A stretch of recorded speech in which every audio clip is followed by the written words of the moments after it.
ఈ చెట్టు వచ్చేసి ఇక్కడ ఉండలేదు, 11 చెట్లు ఉంది ఇది దీంట్లోనా. దాంట్లో రాగి చెట్టు, వేప చెట్టు, చెట్టు ఈ మాదిరి 11 చెట్లు ఉంది. ఈ కాలంలో మీ జమీన్ నేను కొనుక్కుంటే నా జమీన్ మీకు ఇచ్చినానంటే రిజిస్ట్రేషన్ ఉంది. ఆ కాలంలో ఏమీ లేదు. అప్పుడు నడిచి రావాలా కింద నుంచి పైకి అనేపాటికి 3 రోజులు కావచ్చు, 2 రోజులు కావచ్చు. నడిచి వచ్చి ఇక్కడ కుంటోకు మాదిరి ఒకటి ఉండింది. ఆ కుంట్లో స్నానం చేసి ఈ చెట్టుకి 11 చుట్లు చుట్టి తర్వాత వరాహస్వామి ఉంది కదా, వరాహస్వామికి దండం పెట్టుకొని తర్వాత పెద్ద గుడికి పోతేనే పుణ్యము. కాబట్టి అక్కడ అయిన తర్వాత వరాహస్వామి దండం పెట్టుకొని పెద్ద గుడికి పోయి దండం పెట్టుకుంటారు. కాబట్టి అంతవరకు కలకండం చూడు, కలకండ ప్రసాదం ఇచ్చేవాళ్ళు. అన్నదాన ప్రసాదం ఆడు ఉంది కదా, ఆ ప్రసాదం అయిన తర్వాత మన ప్రసాదం ఎత్తుకుపోయి అక్కడ తెచ్చి నైవేద్యం పెడతారు. అప్పటి నుంచి 10 అయిపోతుంది. ఆ 10 గంటల పైన అందరికీ దానాలు పొందుతారు. అంతవరకు వెంకటరమణ స్వామి గుడికి పోయినామంటే కలకండ ఇస్తారు. ఇప్పుడు మీ జమీన్ నేను కొనుక్కుంటే రిజిస్ట్రేషను అప్పుడు ఏమీ లే, 7 మంది 7 చెట్లు 11 చెట్లు ఉంది ఇది దీంట్లోనా. దీంట్లో 11 చెట్లు ఉంది.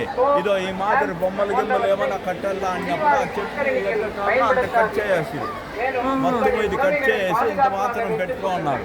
మీరు ఉండీలా వేసినారు 100 రూపాయలు అన్నా కూడా నీకు రసీదు ఏమీ రాదు. అయినా నీ తృప్తిగా వేసి దేవుని 1 కోటి రూపాయలు ఇచ్చినాను ఒకటే, రూపాయి ఇచ్చినా ఒకటే. కానీ ఇక్కడ మాత్రము మీరు ఇచ్చే 100 రూపాయలు టికెట్ ఇచ్చానా, ఆ టికెట్ దేవస్థానానికి ఇచ్చినట్ల టికెట్ అది. ఇక్కడ ఫస్ట్ వచ్చిన తర్వాత మునగాల, నీళ్ళలో మునగాల. ఇక్కడ లేదన్నా కూడా చల్లుకోవాలి, చల్లుకోవాలా. చల్లేసి 11 చుట్టూ చుట్టేసుకొని వరాహస్వామిని దర్శనం. వరాహస్వామి అక్కడ ఉన్నారు చూడండి, లైన్ కనిపిస్తుంది కదా అక్కడ దూరం ఆడ. చూసుకొనేసి తర్వాత దేవస్థానానికి పోతుంటే చేసిండే అట్లా పాపాలు పరిహారం అయ్యి మనం మనసులో ఏముందో కోరినామంటే అది జరుగుతుంది. జై బోలో శ్రీ వరాహస్వామి, జై బోలో శ్రీ తిరుమల దేవస్థానం. ఇక్కడ అండి, ఇక్కడ పైసలు కట్టాలా. ఇది దీని రిసిప్ట్ ఇస్తారు. ఇక్కడ కట్టిందే చల్లుతుంది మీకు, అక్కడ హుండీలో వేసింది చల్లదు. అది ఒకటి గుర్తు పెట్టుకోండి.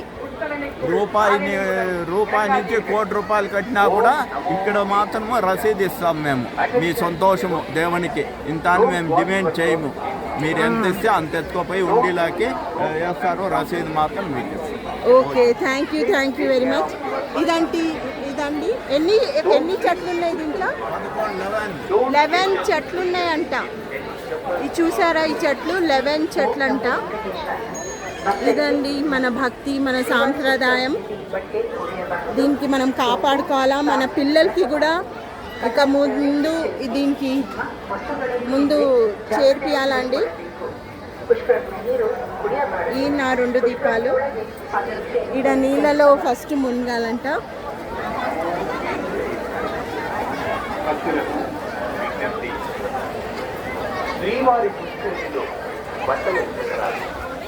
సబ్బులు, షాంపూలు, పుష్కరిణిలో నీరు సాధన, పుష్కరిణిలోకి పాదపుచ్చులకు ప్రవేశించగలరు.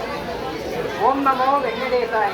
பக்தர்களின் கவனத்திற்கு இவர்கள் துணிகளை தீவாரி புஷ்கரணியில் துவைக்காதீர்கள். ఇది మీ పేరండి?